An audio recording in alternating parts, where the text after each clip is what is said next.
The Cadell Fault.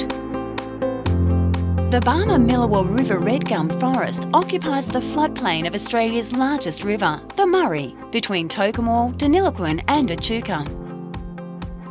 Until about 25,000 years ago, this section of the Murray had a markedly different channel.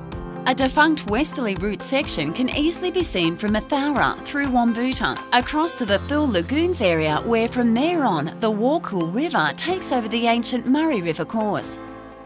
And the interesting thing is, right down at Warcool Junction, as written up in the old paddle steamer books, that in the early days the paddle steamers were coming upstream. They had a choice of the small river or the big river. And they thought, well, the Murray's got to be the big one, and they would head up for a day, but they were heading up the Warcool Edward.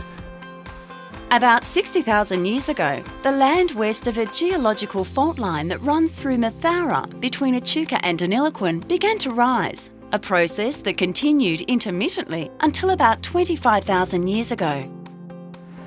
I'm standing at the base of the Cadell Fault, just south of the historic Moira Station homestead. This section of the Cadell Fault is very distinct. It's a distinct geological feature in an otherwise flat landscape. It rises up to 15 metres in height, and it runs for about 60 kilometres from Deniliquin towards Echuca into Victoria. The geographic features are there in New South Wales with the Cadell Fault, which is a fault which is still active today. We still get windows rattled here every now and then.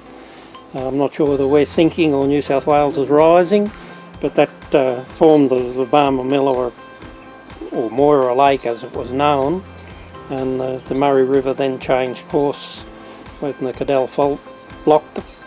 The wall of the Cadell Fault behind me effectively dammed the westward flowing ancient Murray River that formed a triangular shaped floodplain that was conducive to the development of the 66,000 hectare Barmah-Millewa forest.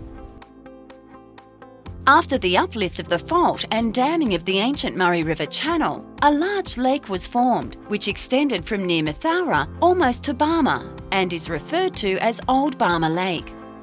A larger lake, Canyapella, was formed near Echuca and was fed by the ancient Goulburn River. Over time, extensive sand lunette systems developed along the shores of both lakes. The road to Picnic Point from Mathaura travels along most of the length of Old Barmah's northern dune. The sand lunette was crescent-shaped, and it was formed by wave action, pushing the sand up into a lunette. Once the Old Barmah Lake drained, this left these big sand lunettes high and dry, and they were eventually formed up even further by wind action over the thousands of years. The flows from Old Barmah Lake then diverted around the fault line to the north, creating the Edward-Warcool River system.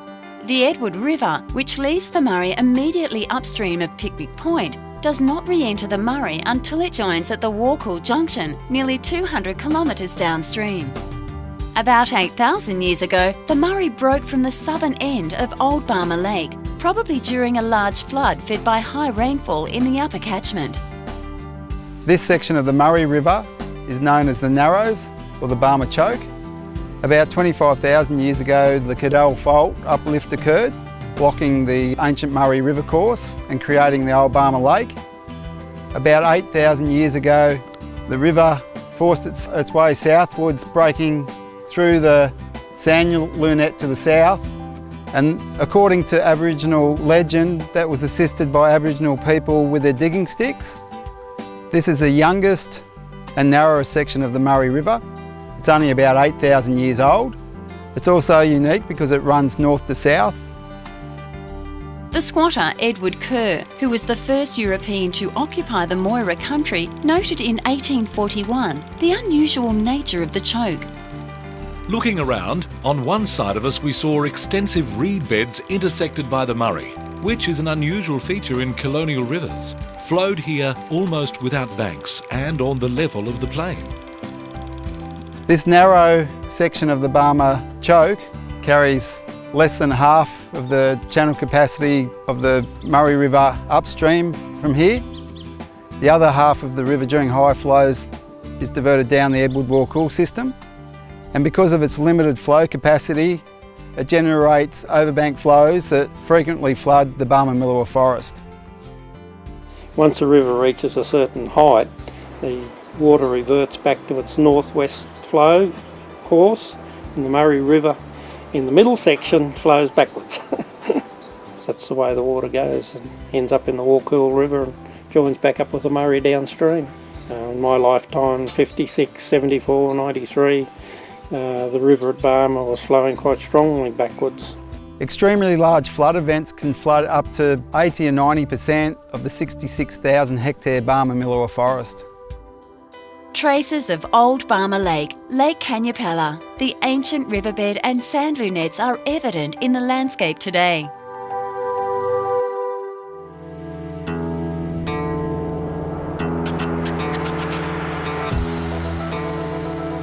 This is the part of the Cadell Fault that rose, and so what it left was the ochre.